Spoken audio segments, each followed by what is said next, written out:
Hello बच्चों, हमारे channel पढ़ाई ओवरलोडेड में आपका स्वागत है। मैं अंजू ओझा आपको सूर्यकांत त्रिपाठी अट नहीं रही है सेकंड पार्ट पढ़ाऊंगी। तो चलिए बच्चों, अट नहीं रही का सार देख लेते हैं। सूर्यकांत त्रिपाठी निराला छायावादी कविता अट नहीं रही है फागुन की मादकता को प्रकट करती है। कवि ने बहुत ही सरल सहज बोलचाल की भाषा यानी खड़ी बोली में इस कविता की रचना की है। कवि फागुन की सर्वव्यापी सुंदरता को अनेक संदर्भों में देखते हैं। बच्चों, कवि ने इस कविता में चित्रात्मकता का गुण कूट कूट कर भरा हुआ है। ऐसा लगता है कि हमारी आंखों के सामने बसंत की शोभा उपस्थित हो गई है।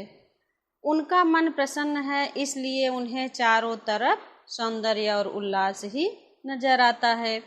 धरती के लिए फागुन की सुंदरता को बांध पाना मुश्किल हो गया है।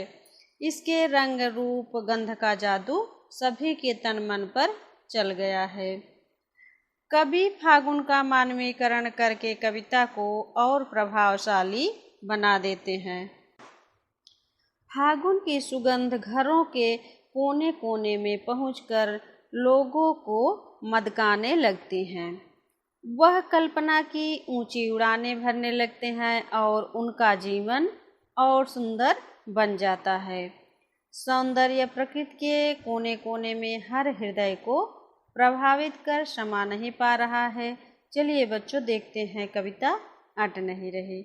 अट नहीं रही है आभा फागुन की तन सट नहीं रही है। बच्चों, फागुन की तन में मानवीकरण अलंकार है। धरती के लिए फागुन की सुंदरता को बांध पाना मुश्किल हो गया है। इसके रंग रूप और गंध का जादू सभी के तन मन पर चल गया है। बसंत की शोभा मानो फागुन के तन अर्थात शरीर में समा नहीं रही है। कहीं सांस लेते हो घर घर भर देते हो। घर घर पर पाट पाट में पुनरुक्ति प्रकाश अलंकार है। आगे बच्चों, कवि को ऐसा प्रतीत होता है कि मानो फागुन के सांस लेने पर सब जगह सुगंध फैल जाती है। इस समय चारों ओर फूल खिलते हैं। वह सुगंध वातावरण में फैलाकर हर घर को खुशबू से भर देती है। यह सब देखकर मन प्रसन्न हो उठता है। उड़ने को नभ में तुम पर कर देते हो। आँख हटाता हूँ तो हट नहीं रही है। और यही फागुन हमें कल्पना लोक में उड़ने के लिए विवश कर देता है। फागुन अर्थात बसंत ऋतु के आगमन पर पेड़ पौधे पर नए नए फूल पत्ते उगाते हैं, जिससे चारों ओर हरियाली छा जाती है। ये प्रकृति का मनमोहक रूप देखकर कवि का मन आकाश में उड़ना चाहता है। इस वातावरण में पक्षी भी पंख फैलाकर उड़ना चाहते हैं।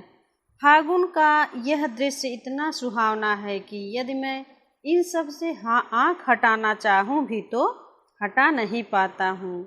कवि स्वयं इस प्राकृतिक सौंदर्य जाल में फंसे हुए हैं। पत्तों से लदी डाल कहीं हरी कहीं लाल, कहीं पड़ी है उर में। आगे अब कवि कह रहे हैं कि इन दिनों बाग बगीचों के सभी पेड़ पौधे नए नए पत्तों से लद गए हैं। कहीं ये पत्ते लाल रंग के हैं तो कहीं हरे रंग के और कहीं अनगिनत रंग बिरंगे फूलों से लदी डालियां ऐसी लग रही हैं कि मानो प्रकृति देवी ने अपने गले में रंग बिरंगे और सुगंधित फूलों की माला पहन रखी है। मंद गंध पुष्पमाल पाट पाट शोभा श्री पट नहीं रही है।